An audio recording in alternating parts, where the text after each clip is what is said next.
You ask Tiger to solve. This deals with linear equations with one unknown.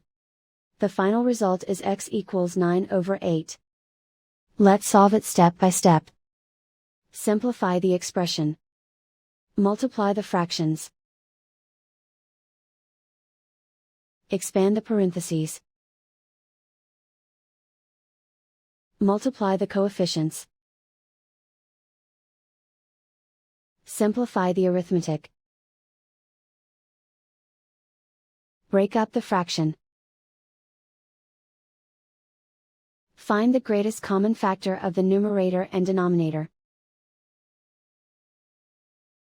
Factor out and cancel the greatest common factor. Swap sides.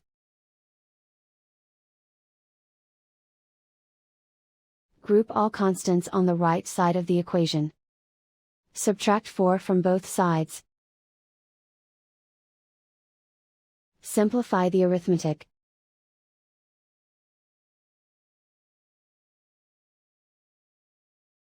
Isolate the x. Multiply both sides by inverse fraction 3/32. Group like terms. Multiply the coefficients. Simplify the fraction. Multiply the fractions.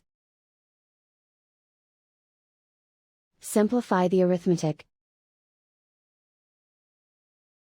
And so the final result is x equals 9/8.